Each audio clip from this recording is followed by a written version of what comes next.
செய்தியினுடைய தலைப்பு இரண்டாம் சந்தர்ப்பம்.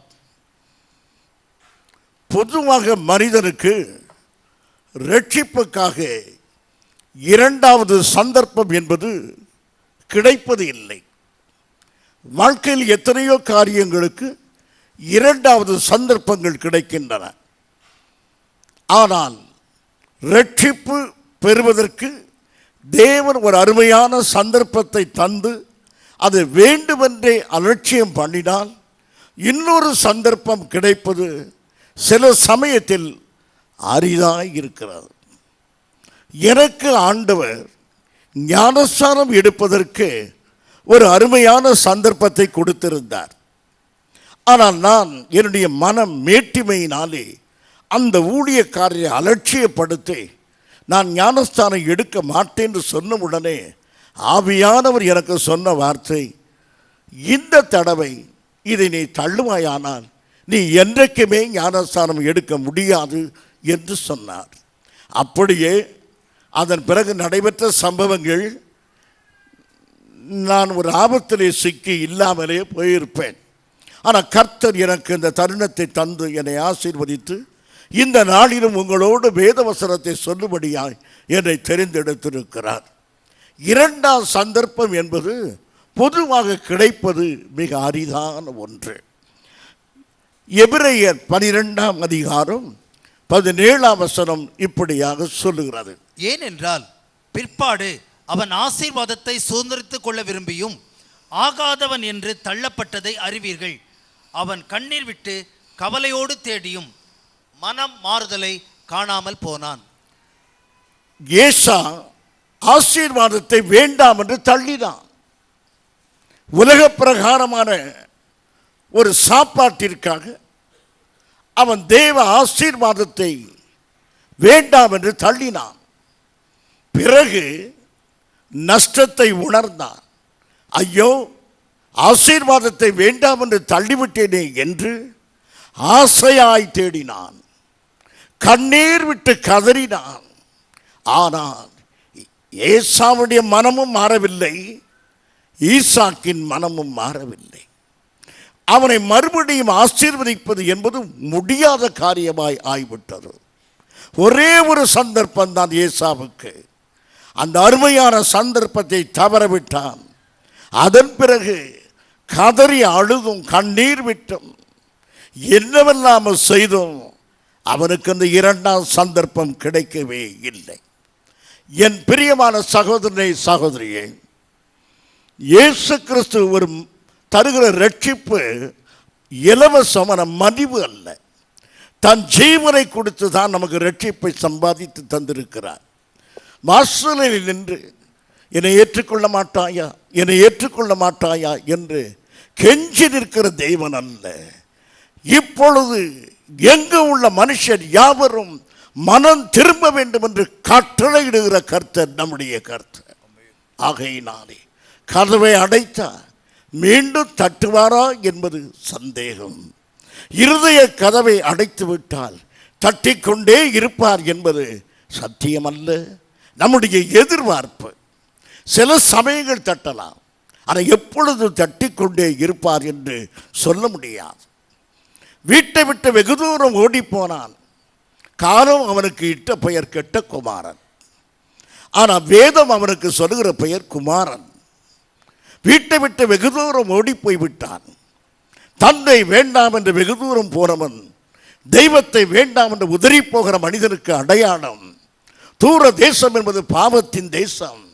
அவ்விதமாக தன் நேரத்தை கழிக்கும் போது புத்தி தெளிந்து அவன் திரும்ப வரும் பொழுது அவன் தகப்பன் ஓடி சென்று அவனை அரவணைத்தது இரண்டாம் சந்தர்ப்பம்.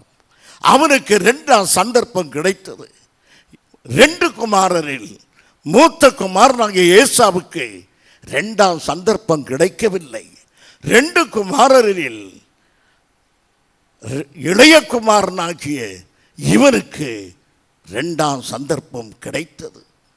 அருமையானவர்களே, நமக்கு ஒரு தருணத்தை தவற விடுவோமானால் இன்னொரு சந்தர்ப்பம் வாய்க்கும் என்பது ஒரு நம்பிக்கையாக இருக்குமே தவிர அது சத்தியமாகிறார். வாய்க்கலாம், வாய்க்காமல் போகலாம். ஆகையினால் அருமையானவர்களே, உங்களுக்கு தரப்படுகிற சந்தர்ப்பங்களை நீங்கள் இழந்து போக வேண்டாம். புதிதாக இன்றைக்கு சபைக்கு வந்தவர்களோ, ரட்சிப்புக்குள்ளே வராதவர்களோ, ஞானஸ்தானம் எடுக்காதவர்களோ, நீங்கள் தயவு செய்து இன்றைய செய்தியை கொஞ்சம் கூர்ந்து கவனிக்க வேண்டும் என்று தெய்வ அன்பனாலே கேட்டுக்கொள்கிறேன். இயேசு கிறிஸ்து சிலுவையிலே தொங்கும் போது பரிகாசம் பண்ண தொடங்கினார்கள். மற்றவர்களை தான் ரட்சித்தான், தன்னைத்தான் ரட்சிக்க முடியாதவனாய் இருக்கிறான் என்று சொல்லி இயேசுவை பரிகாசம் பண்ணி கொண்டிருக்கிற வேளை மத்தேயு சுவிசேஷம் 27ஆம் அதிகாரம் 42, 43. மற்றவர்களை ரட்சித்தான், தன்னைத்தான் ரட்சித்துக் கொள்ள திராணி இல்லை. இவன் இஸ்ரவேலின் ராஜாவானால் இப்பொழுது சிலுவையிலிருந்து இறங்கி வரட்டும், அப்பொழுது இவனை விசுவாசிப்போம். தன்னை தேவனுடைய குமாரன் என்று சொல்லி தேவன் மேல் நம்பிக்கையாய் இருந்தானே, அவர் இவன் மேல் பிரியமாய் இருந்தால் இப்பொழுது இவனை ரட்சிக்கட்டும் என்றார்கள். பரிகாசம் பண்ணும்போது, இயேசு கிறிஸ்துவை பரிகாசம் பண்ணும்போது சத்தியங்கள் சிதறுகின்றன. அவர்கள் சுற்றிலும் பரிகாசம் பண்ணுகிறார்கள். 2 கள்ளர்கள் கேட்டுக்கொண்டிருக்கிறார்கள். இவருடைய பரிகாச வார்த்தையிலே சில சத்தியங்கள், ராஜா, ரட்சித்தான், தேவகுமாரன், இப்படியெல்லாம் சொல்லி சொல்லி பரிகாசம் பண்ணுகிறார்கள். ஆகவே பரிகாசம் பண்ணும்போதே அந்த பரிகாச வார்த்தைக்குள்ளே சில சத்தியங்கள் இருக்கின்றன. அந்த சத்தியங்கள் இப்போது பரிகாசம் பண்ணப்படுகின்றன. இவர் ராஜாவாம், இவர் ரட்சிப்பாராம், சிறுவிலிருந்து இறங்கட்டுமே, இப்படியெல்லாம் அவள் பரிகாசம் பண்ணி கொண்டிருக்கிறார்கள். இந்த 2 கள்ளர்களும் என்ன செய்கிறார்கள் என்றால் 44 வசனத்தை வாசியுங்கள். அவரோட கூட சிலுவையில் அறையப்பட்ட கள்ளரும் அந்தப்படியே அவரை நிந்தித்தார்கள். அந்த 2 கள்ளர்களும் அவரை நிந்தித்தார்கள். ஆமாம், சொல்வது உண்மைதானே. ராஜா, பெரிய ராஜாவா இவர்? தேவகுமாரனா? மற்றவர்கள் எல்லாம் ரட்சித்தான், உண்மைதான், ஒத்துக்கொள்கிறார்கள். மற்றவர்களெல்லாம் குணப்படுத்தினான், மற்றவர்களுக்கெல்லாம் நன்மை செய்தான், தனக்கு நன்மை செய்ய முடியவில்லையே, தன்னை விடுவிக்க முடியவில்லையே என்று இயேசு சிலுவையில் தொங்கும் போது ஏதோ ஒரு குற்றவாளி என்று எண்ணி, ஒன்றும் இயலாத மனிதர் என்று எண்ணி அவரை பரிகாசம் பண்ணினார். தேவ ரகசியம் அவளுக்கு புரியவில்லை. பிதா தன் குமாரனை நமக்காக பலியாக தந்திருக்கிறான் என்பது தெரியாதபடி அவர்கள் பரிகாசம் பண்ணி கொண்டிருந்தார்கள். அந்த பரிகாச கூட்டத்தில் இந்த கள்ளர்களும் சேர்ந்து கொண்டார்கள். 6ஆம் மணி நேரம் காலையிலிருந்து அவள் தொடர்ந்து இவ்விதமாக சிலுவையில் தொங்கிக் கொண்டு பரிகாசம் பண்ணி கொண்டிருக்கிறார்கள். 6ஆம் மணி வேளை லூக்கா சுவிசேஷம் 23:39 இப்படி சொல்கிறார். அன்றியும் சிலுவையில் அறையப்பட்டிருந்த குற்றவாளிகள் ஒருவன், நீ கிறிஸ்துவானால் உன்னையும் எங்களையும் ரட்சித்துக்கொள் என்று அவரை இகழ்ந்தான். அருமையானவர்களே, இதில் 2 பேரில் ஒருவன் வலது பக்கத்து கள்ளனா இடது பக்கத்து கள்ளனா தெரியாது. நாம சொல்லுவோம் வலது இடது என்று. ஒருவன், அவ்வளவுதான் வேதம் சொல்லுகிறார். 2 பேரில் ஒருவன் அவரை பரிகாசம் பண்ணும்போது சொல்லுகிறான். என்ன வார்த்தை? திரும்ப வாசியுங்கள். நீ கிறிஸ்துவானால், நீ கிறிஸ்துவானா? அப்படியானா அவன் மனதிலே ஒரு செய்தி விழுகிறது. என்ன செய்தி? அவர் கிறிஸ்து என்று இவரை சொல்லுகிறார்கள். ராஜா என்று சொல்லுகிறார்கள், தேவகுமாரன் சொல்லுகிறார்கள் என்பதெல்லாம் காதில் விழுந்திருக்கிறது. இப்போது பரிகாசம் பண்ணுகிறான். நீ கிறிஸ்துவானால் உன்னையும் எங்களையும் ரட்சித்துக்கொள், உன்னையும் எங்களையும் காப்பாற்று என்று சொல்லுகிறான். அருமையானவர்களே, கடைசி நேரம் இவ்விதமாக பரிகாசத்தினுடைய உச்ச கட்டத்தில் இருக்கிற நேரம். பிரியமானவர்களே, இந்த கள்ளர்களை குறித்து நாம் கொஞ்சம் பார்ப்போம். இயேசு கிறிஸ்துவை விட இவர்கள் மிக பரிதாபமானவர்கள். ஏனென்றால் இயேசுவையாவது அவர்கள் இயற்கையாக மரணம் அடைய விட்டார்கள், இவர்களை அப்படி விடவில்லை. கொஞ்சம் கவனிப்போம். சிலுவை மரணம் என்பது ஒரே நாளிலே முடிந்து விடுகிற மரணம் அல்ல. சில சமயத்தில் ஒரு நாளில் முடியும். பொதுவாக 2 நாள் 3 நாட்கள் சிலுவையிலே அந்த உடல்கள் தொங்கிக் கொண்டிருக்கும். கடுமையான வெயிலிலே துடிதுடித்துக் கொண்டிருப்பார்கள். காயங்கள் மிகுந்த எரிச்சலை உண்டு பண்ணும். அவர்களாலே பொறுத்து கொள்ள முடியாமல் இருக்கும். பகல் நேரம் முழுவதும் வெயில் கொடுமை, பூச்சிகள், ஈக்கள் வந்து சரீரத்தில் உட்கார அந்த வேதனையும் தாங்க முடியாத நிலைமை. ராக்காரத்திலே தூக்கமே இராது. தூக்கமில்லாத களைப்பு, பசி, தாகம், வேதனை, சஞ்சலம், இப்படி சிலுவையிலே அவர்கள் தொங்கிக் கொண்டிருக்கிற பரிதாபமான நிலைமை. அருமையானவர்களே, எப்பொழுது சாவு வரும் என்று ஏங்கிக் கொண்டிருக்கிற நேரம் திடீரென்று ஒருவன் வருகிறான். ஒரு பெரிய கட்டையை எடுத்து அவனுடைய எலும்பை முறிக்கிறான்.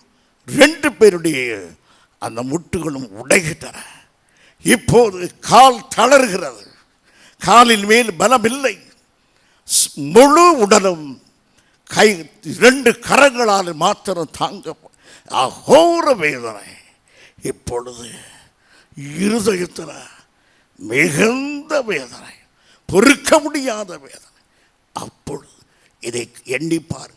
இவ்வளவு கொடுமையை, இவ்வளவு சங்கடத்தை அனுபவித்துக் கொண்டிருக்கிற வேளையிலே அவன் உமது ராஜ்யத்தில் அடியேனை நிலைத்தருளும் என்றான்.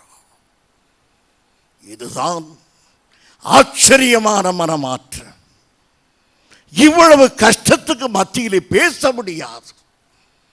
இவ்வளவு வேதனைகளுக்கு மத்தியிலே அவன் தன் பாவத்தை உணர்ந்து இயேசுவை நோக்கி மன்றாடி, என்னை இரட்சியும், என்னை நினைவில் வையும் என்று அவன் கேட்கிறான். 42 வசனத்தை வாசிங்க. லூக்கா 23:42. இயேசு அவனை நோக்கி, ஆண்டவரே, இயேசுவை நோக்கி, ஆண்டவரே, நீர் உம்முடைய ராஜ்யத்தில் வரும்பொழுது, ஆண்டவரே, நீர் உமது ராஜ்யத்தில் வரும்பொழுது அடியேனை நினைத்தருளும் என்றார். அடியேனை நினைத்தருளும். தன்னை போல மரிக்கிற ஒருவர், அகோர பாடுகள் பட்டிருப்பவர், தன்னைத்தானே ரட்சிக்க முடியாதவர் என்று பரிகாசம் பண்ணப்பட்டவர், என்னை இரட்சியும் என்கிறான். கொஞ்ச நேரத்துக்கு முன்பு சொன்னான் தன்னைத்தானே ரட்சிக்க முடியாதவர். இப்போது சொல்லுகிறார், ஆண்டவரே, மை லார்ட், என் கர்த்தாவே, என் தெய்வமே என்று அவன் அழைக்கிறான். இவ்விதமாக அவனுடைய வாழ்க்கையிலே ஒரு மனம் மாற்றம் ஏற்பட்டு அவன் ரட்சிக்கப்பட்டு பரலோகம் சென்றான் என்று வேதம் சொல்கிறது. இந்த கள்ளனை குறித்து நாம் கொஞ்சம் யோசிப்போம். இவன் பரலோகம் போவதற்கு இவன் ஆலயத்துக்கு செல்லவில்லை. அதாவது நம்மை போற ஆலயத்துக்கு, ஜெப ஆலயத்துக்கு போயிருப்பான். ஆனால் இவன் திருடன், பயங்கரவாதி. இவன் ஆலயத்துக்கு போய் என்ன செய்திருப்பான்? என்ன நற்கிரியும் செய்யாதவன், ஞானஸ்தானம் எடுக்காதவன். சிலுவையிலே தூரத்திலே பார்க்கும்போது மரியாள் நின்று கொடுப்பதை பார்த்தான். பரிசுத்த மரியாளை, எனக்காக இயேசுவிடத்தில் வேண்டிக் கொள்ளும் என்று அவன் கேட்கவில்லை. இவை ஒன்றுமே அவன் செய்யவில்லை. அவன் பரலோக ராஜ்யத்துக்கு போய் சேர்ந்தான். ஆகவே பரலோகம் போவதற்கு ஞானஸ்தானம் தேவையில்லை, சபை தேவையில்லை என்று இந்த பகுதி சொல்லுகிறதா? கொஞ்சம் கவனிகள் அருமையானவர்களே.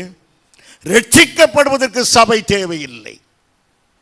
ரட்சிக்கப்பட்டவர்களை தான் கர்த்தர் சபையிலே கொண்டு சேர்க்கிறார். ரட்சிக்கப்படுவதற்கு ஞானஸ்தானம் தேவையில்லை. ரட்சிக்கப்பட்டவர்களுக்கு தான் கர்த்தர் ஞானஸ்தானம் கொடுக்கிறார். இன்றைக்கு தவறாக விளங்கிக் கொள்ளக்கூடாது, நான் ஞானஸ்தானம் பெற்றதனாலே ரட்சிக்கப்படுவேன் என்று. ரட்சிப்புக்கு ஒரே காரணம் மனம் திரும்புதலும் இயேசு கிறிஸ்துவின் பரிசுத்த இரத்தம் மாத்திரமே. இந்த கள்ளன் ஞானஸ்நானம் எடுக்க இனி சமயம் கிடையாது, ஆலயம் செல்ல சமயம் கிடையாது. ஆனால் கர்த்தர் இரக்கமாக அவனை ரட்சித்தார். இரண்டாவது சந்தர்ப்பத்தை அவனுக்கு கொடுத்தார். என் பிரியமான சகோதரனே, சகோதரியே, ரட்சிக்கப்படாத நிலைமையில் இந்த ஆலயத்தை நீங்கள் உட்கார்ந்து கொண்டிருந்தால் இவ்வளவு பரிதாபமான நிலையில் நீங்கள் ரட்சிக்கப்படக்கூடாது. உங்களுக்கு அருமையான கொடுக்கப்பட்ட இந்த சந்தர்ப்பத்தை நீங்கள் இழந்து விடாதீர்கள். இவன் எப்படி ரட்சிக்கப்பட்டான்? உங்களுக்கு நல்ல சந்தர்ப்பம். ரட்சிக்கப்பட, ஞானஸ்நானம் எடுக்க, சபைக்கு வர, அபிஷேகம் பெற, தேவ சாயலாய் மாற கர்த்தர் எத்தனையோ தருணங்களை வைத்திருக்கிறார். இந்த சாக்கியங்களை இழந்து விடாதீர்கள் அருமையானவர்களே. ஏன் அந்த கள்ளனை போல நான் ரட்சிக்கப்படக்கூடாது என்று கேட்கிறீர்களா? நானும் ஒரு கேள்வி கேட்கிறேன், நீங்கள் கள்ளர்களா? அருமையானவர்களே, இவன் சிலுவையிலே தொங்கும் போது என்ன காரியம் நடந்தது? முதலாவது தன் பாவத்தை அவர் உணர்ந்தான்.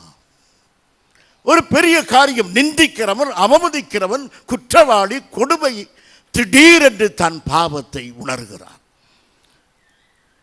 அவன் சிலுவையில் இருந்து இயேசுவை பார்த்து அல்லது அந்த கள்ளனை பார்த்து, நான் எவ்வளவோ உத்தமன், என்னை கொண்டு போய் சிலுவையில் அடித்து விட்டார்கள், நான் திருடினதை பார்த்து விட்டார்கள், அதனாலே பிடித்து விட்டார்கள், பார்க்காத திருடர்கள் எல்லாம் சர்ச்சுக்குள் போய் உட்கார்ந்திருக்கிறார்கள், அவளை பிடிக்கவே இல்லை, என்னை மாத்திரம் பிடித்து சிலுவையில் அடித்தார்கள், அவள் எல்லாரும் பைபிளை தூக்கி உள்ளே போய்விட்டார்கள் என்று அவன் புலம்பவில்லை. தன் குற்றங்களை அவன் உணர்ந்தான், தன் பாவத்தை அவன் உணர்ந்தான். லூக்கா சுவிசேஷம் 23:41. நாமோ நியாயப்படி தண்டிக்கப்பட்டிருக்கிறோம். நாமோ நியாயப்படி தண்டிக்கப்பட்டிருக்கிறோம். பார்த்தீர்களா? தான் தண்டிக்கப்பட்டது நியாயம். அப்படியானால் தன்னை குற்றவாளி என்று அவன் ஒத்துக்கொள்கிறான். கெட்ட குமாரன் தான் செய்தது பாவம் என்று ஒத்துக்கொண்டான். இவனும் சிலுவையில் தன் பாவத்தை ஒத்துக்கொண்டான்.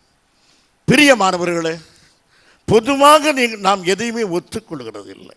இப்போ சகோதரியிடத்தில் போய், என்ன சாம்பாரில் அதிகமான உப்பு போட்டிருக்க? அதிகமாக போடல, 2வது போட்டேன். அருமையானவர்களே, ஒத்துக்கொள்வது என்பது சுவாபத்திலே இல்லாமல் இருக்கு. பெண்ணுக்கும் ஆணுக்கும் எதையுமே ஒத்துக்கொள்வதில்லை, குற்றங்களை ஒத்துக்கொள்வதில்லை. காரணங்கள் தான் சொல்லிக் கொண்டே இருப்போம். பள்ளிக்கூடத்தில் அருமையான காரணம், ஏன் பிந்தி வருகிறாய்? லேட் ஆயிட்டு டீச்சர். அருமையாக எப்போதும் அர்த்தம் இருக்கிறதோ அர்த்தம் இல்லையோ காரணங்களை சொல்லிக் கொண்டு போவது மனிதருக்கு வழக்கம். ஆனால் இங்கேயோ எந்த காரணமும் சொல்லவில்லை. நான் நியாயமாக தண்டிக்கப்பட்டிருக்கிறேன். என் பிரியமான சகோதரனே, சகோதரியே, உங்களுக்கு நேரிட காரியங்கள் எல்லாம் நியாயமான காரியம் என்பதை நீங்கள் அறிகிறீர்கள். அருமையானவர்களே, என் கர்த்தர் எனக்கு அநியாயமே செய்யவில்லை என்று நாம் சொல்ல முடியுமா? அருமையானவர்களே, எத்தனையோ முறை சொல்கிறோம், எனக்கு கர்த்தர் நியாயம் செய்யவில்லை, என் கர்த்தர் என் கண்ணீருக்கு பதில் சொல்லவில்லை என்று சொல்லுகிறோம். இந்த கள்ளன் தன் கண்ணீருக்கு தான் காரணம் என்று ஒத்துக்கொண்டான்.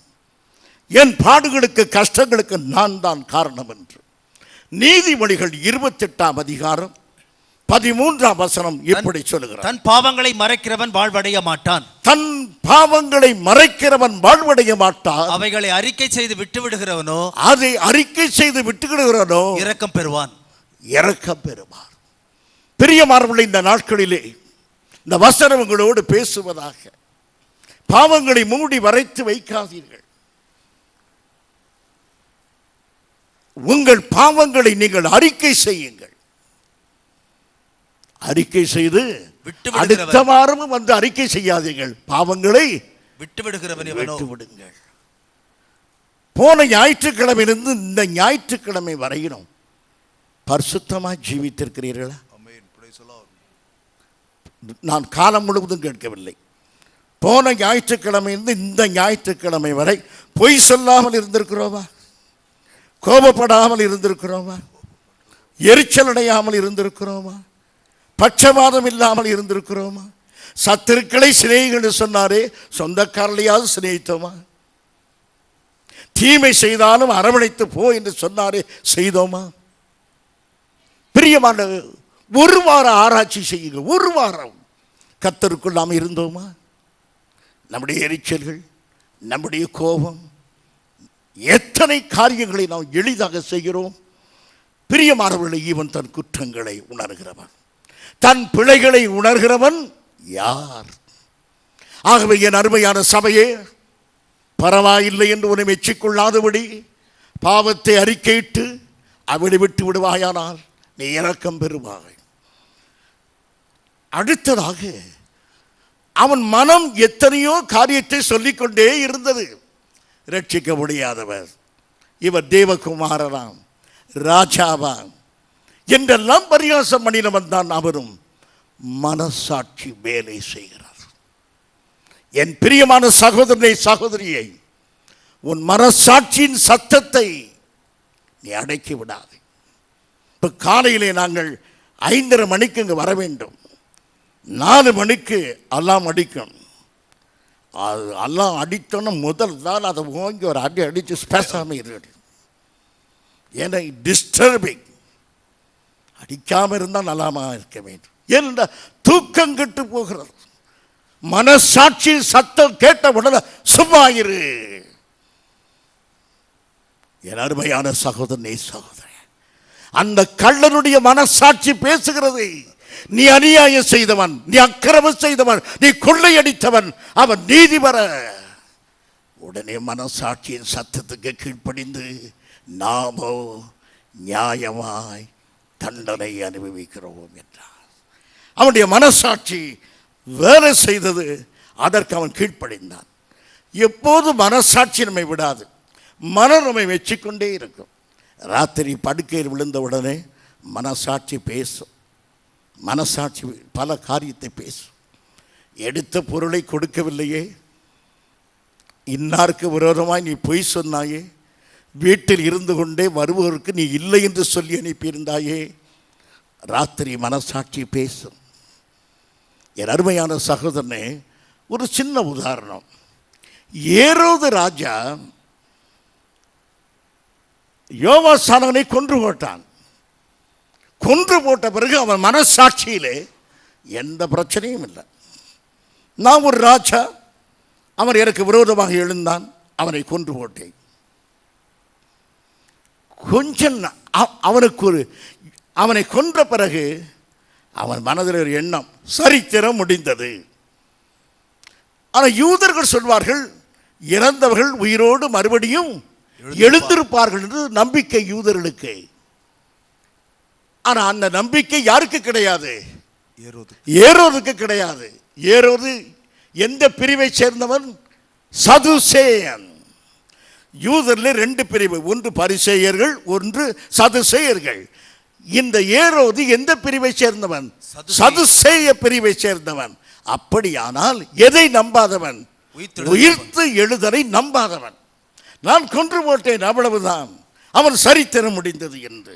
மார்க்கு சுவிசேஷம் 6ஆம் அதிகாரம் 16ஆம் வசனம் வாசி. ஏரோது அதை கேட்டபோது அவன், நான் சிரச்சேதம் பண்ணின யோவான் தான், அவன் மரித்தோரிலிருந்து எழுந்தான் என்று கூறினான்.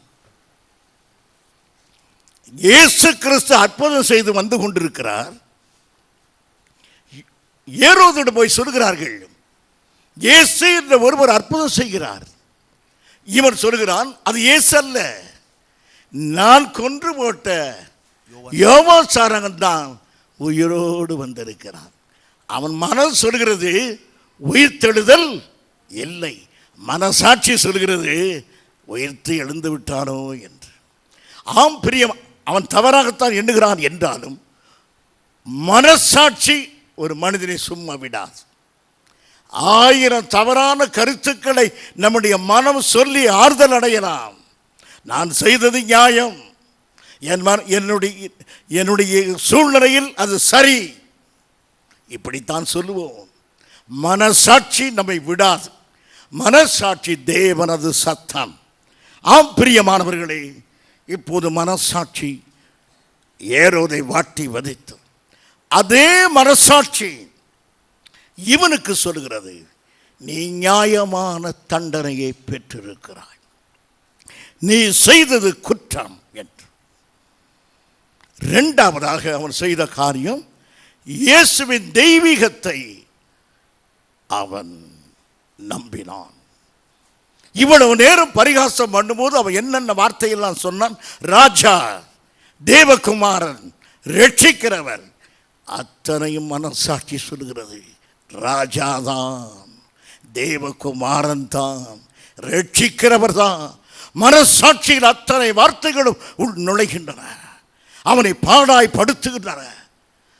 இவர் மெய்யாகவே தேவகுமாரனாய் இருக்க வேண்டும் என்று அவன் நம்ப ஆரம்பித்தான். 41ஆம் வசனம் வாசியுங்கள். நாமோ நியாயப்படி தண்டிக்கப்படுகிறோம், நாம் நடப்பித்தவைகளுக்கு தக்க பலனை அடைகிறோம். இவரோ, நாம் என்ன செய்தோமோ அதுக்கு தண்டனை கிடைக்கிறது. இவரோ தகாதது ஒன்றையும் நடப்பிக்கவில்லையே என்று அவனை கடிந்து கொண்டான்.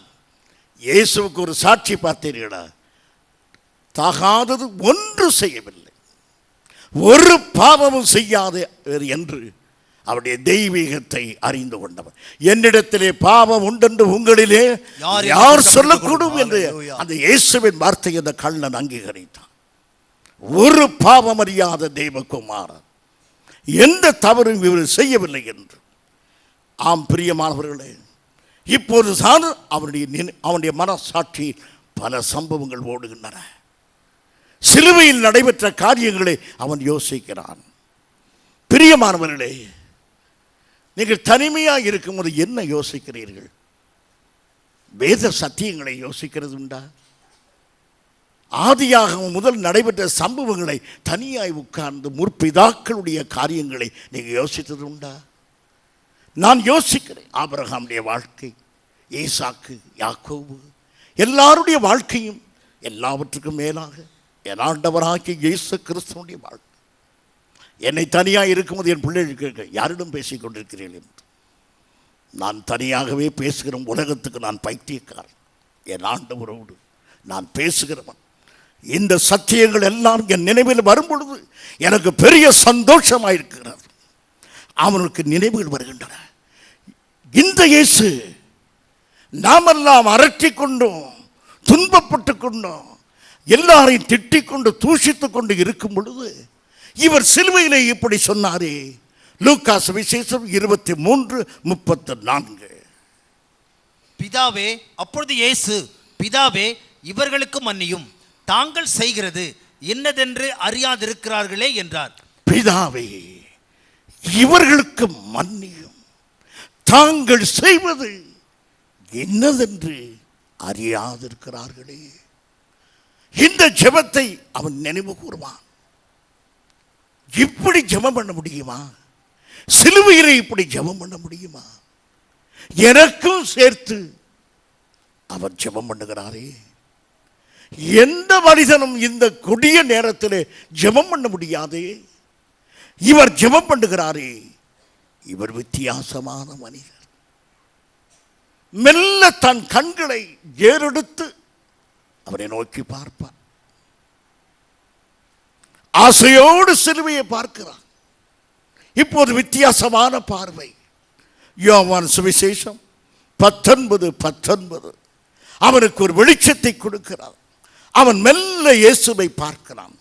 யோவான் 19:19 வாசியுங்கள். பிலாத்து ஒரு மேல் விலாசத்தை எழுதி சிலுவையின் மேல் போடுவித்தான். அதில் நசரேயனாகிய இயேசு யூதருடைய ராஜா என்று எழுதியிருந்தது. இதை ஏற்கனவே அவன் பார்த்தவன் தான். ஆனால் இப்பொழுது யூதருக்கு ராஜா, king of the Jews, the Jesus of Nazareth. அவனுடைய உள்ளத்திலே வெளிச்சம். இவர் ரட்சகர், இவர்தான் மேசையா, நாம் எதிர்பார்த்து கொண்டிருக்கிற ராஜா இவர்தான். ஏசாயா தீர்க்கதரிசன புத்தகம் ஞாபகத்துக்கு வந்திருக்கும். The suffering Messiah, வேதம் சொல்கிற மேசியா இவர்தான் என்று அவனுக்குள்ளே ஆயிரம் எண்ணங்கள், அவனுக்குள்ளே ரட்சிப்பு, அவனுக்குள்ளே பாவ உணர்வு, அதன் பிறகு கிறிஸ்துவுடைய தெய்வீகத்தை அவன் உணர ஆரம்பிக்கிறான். பிரியமானவர்களே, வாழ்க்கையில் ஒரு மனிதன் இயேசுவை தேவனாக நிச்சயமாய் பார்க்க வேண்டும். நாம் இன்றைக்கு பிரசங்கம் பண்ணுவதெல்லாம் மலிவாக பிரசங்கம் பண்ணுகிறோம். இயேசு கண்ணீர் துடைப்பார், நீ அழுது கொண்டே இரு, என் இயேசு வருவார், உன்னை கண்ணீர் துடைப்பதுதான் வேலை. அடுத்ததாக உன்னை தள்ளாட விட்டார். இன்னொன்று சொல்வாங்க, ரொம்ப சந்தோஷம், காலமெல்லாம் என்னை தூக்கி சுமக்க வேண்டும், ஏன்னா நான் நடக்கவே மாட்டேன் என்று. காலமெல்லாம் சுமப்பேன், காலமெல்லாம் கரம் பிடித்து நடத்தணும். சின்ன பிள்ளையாக இருக்கும்போது ஆண்டவர் நடத்துகிறார். அதன் பிறகு என்ன சொல்கிறார், நான் முன்னே போகிறேன், நீ என்னை பின்தொடர்ந்து வா. இல்லை ஆண்டவரை தூக்கிட்டு போவோம். காலமெல்லாம் தூக்கணும். அதை பாட்டா வேற பாடுகிறோம், காலமெல்லாம் சுமக்கின்றேன். அவர் சொல்கிறார், கீழே இறங்கி என்னை பின்பற்றி வா மகனே, இல்லை உன் தோளில் தான் நான் இருப்பேன்.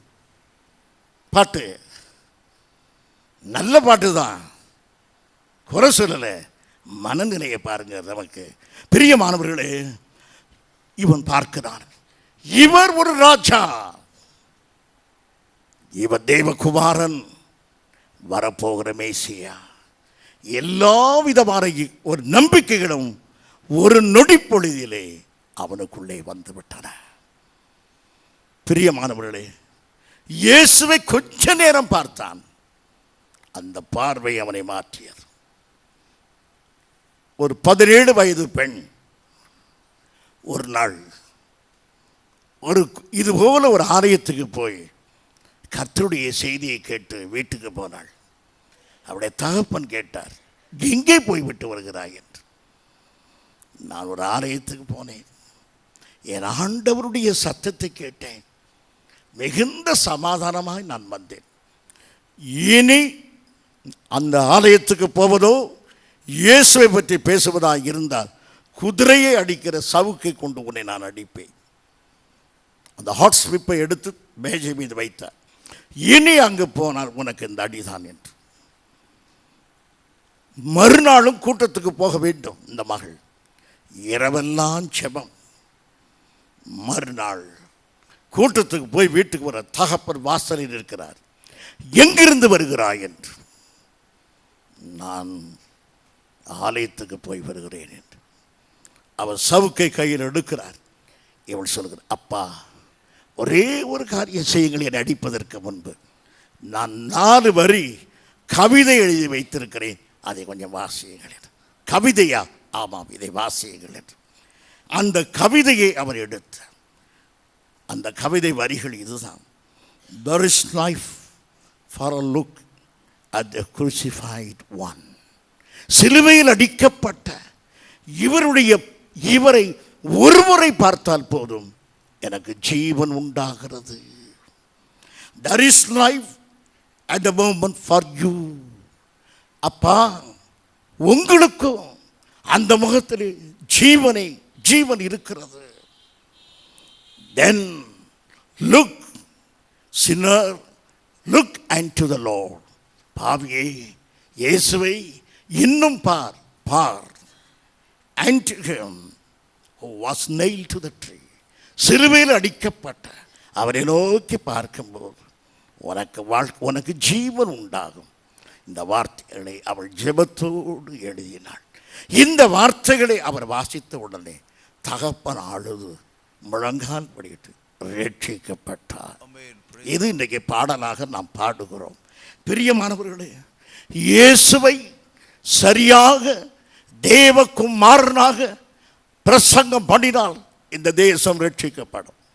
வெறுமையாக ரட்சகர் என்று மாத்திரமல்ல, அவர் நமது ராஜா, நியாயாதிபதி என்பதையும் நாம் பிரசங்கம் பண்ண வேண்டும். இவன் ரட்சகராக, நியாயாதிபதியாக, வரப்போகிற ராஜாவாக ஒரு கணப்பொழுதில் இயேசுவை கண்டு ரட்சிக்கப்பட்டான். என்ன சொல்கிறான்? 42ஆம் வசனம் வாசியுங்கள். 42. இயேசுவை நோக்கி, நீர் உம்முடைய ராஜ்யத்தில் வரும்பொழுது அடியேனை நினைத்தருளும் என்றான். என்ன வார்த்தை சொல்லி கூப்பிடுகிறான்? ஆண்டவரே, ஆண்டவரே என்று. ஆண்டவரே என்று கூப்பிடுவதற்கு நிறைய அர்த்தம். தோமா சொன்னான், ஆண்டவரே என் தேவனே என்று. ஆண்டவரே என்று சொல்வது அவருடைய தெய்வீகத்தை ஏற்றுக்கொள்வது. தமஸ்கு பட்டணத்தின் ஓரத்திலே கீழே தள்ளப்பட்ட சவுல் உடனே கர்த்தரை பார்த்து என்ன சொல்கிறான்? ஆண்டவரே, நீர் என்ன செய்ய சித்தமாயிருக்கிறீர்.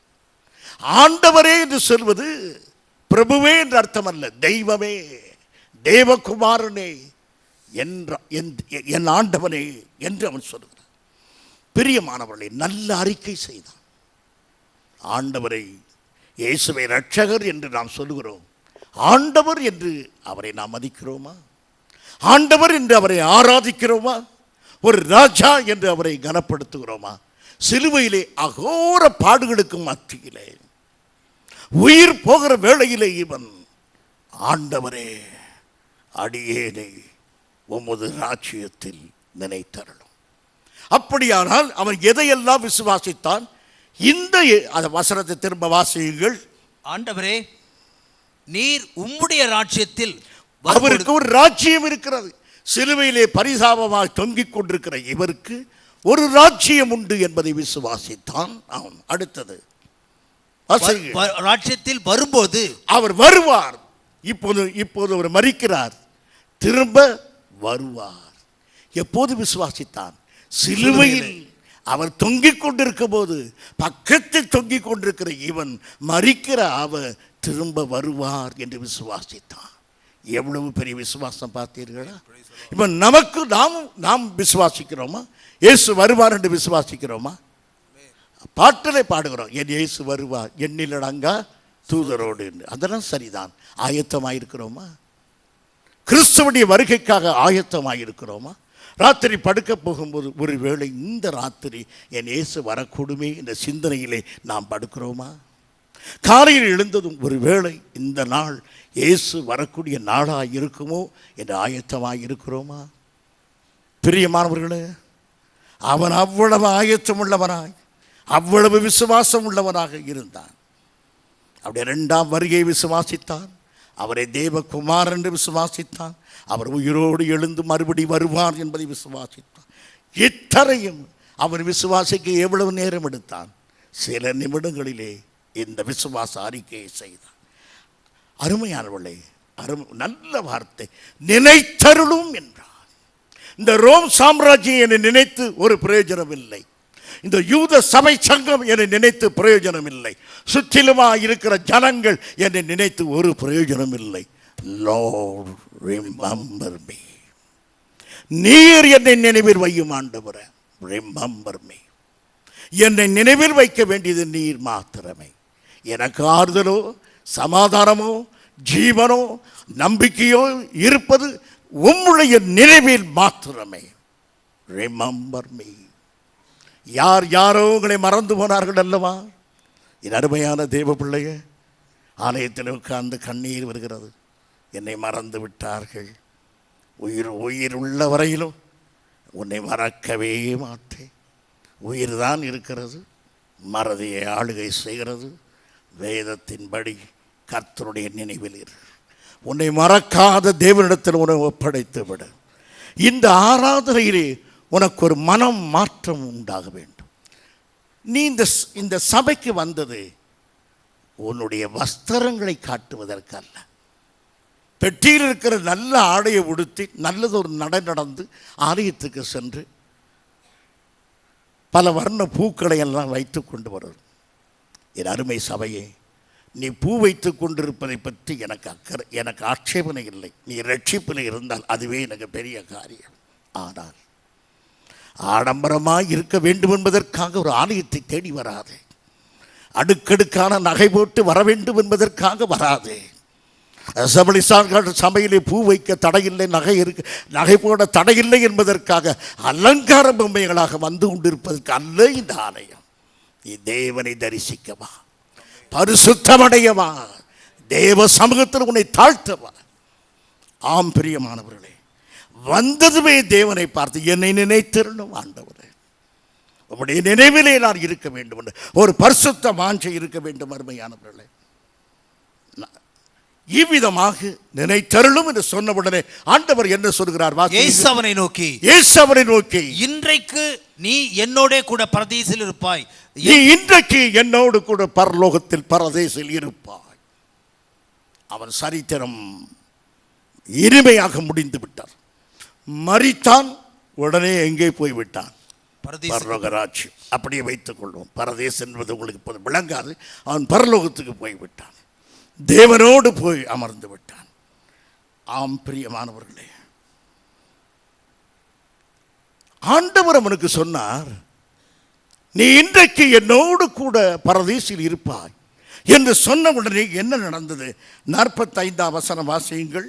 சூரியன் இருள் அடைந்தது, தேவாலயத்தின் திரைச்சிலை நடுவில் இரண்டாக கிழிந்தது. உடனே காரிருள் சூழ்ந்து விட்டது. நீ இன்றைக்கு என்னோடு கூட பரதேசில் இருப்பாய் என்று சொன்ன உடனேயே காரிருள் சூழ்ந்து விட்டது. அவன் யோசிப்பான், என்ன இது, ஒரு வாக்குத்தத்தத்தை பெற்றே இருள் சூழ்ந்து விட்டது என்று. 46ஆம் வசனம் வாசியுங்கள். இயேசு, பிதாவே, உம்முடைய கைகளில் என் ஆவியை ஒப்புவிக்கிறேன் என்று மகா சத்தமாய் கூப்பிட்டு சொன்னார். இப்படி சொல்லி ஜீவனை விட்டார். கள்ளர் கண்ணை திறந்து பார்க்கும்போது இயேசு மரித்திருந்தார்.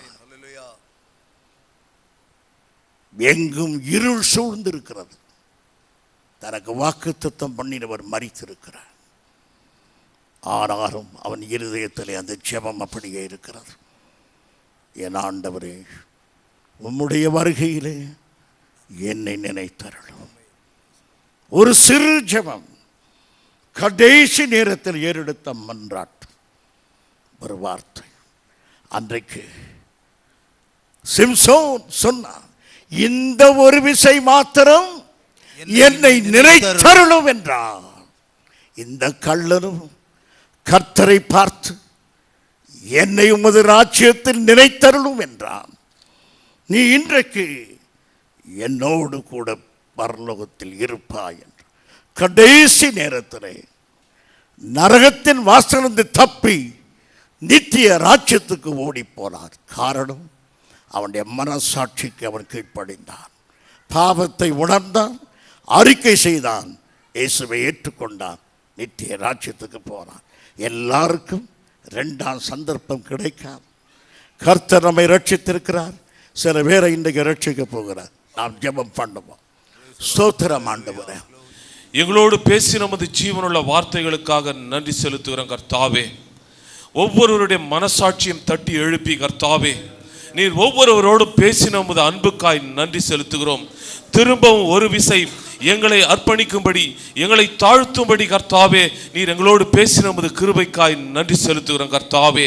கடைசி மணி துளியிலும் கூட கர்த்தாவே, ஆத்து மக்கள் கதறி ஒப்பு கொடுக்கும்படியாய் கர்த்தாவே உமது அன்பு பிரவாகித்து வந்ததற்காய் நன்றி செலுத்துகிறோம் கர்த்தாவே.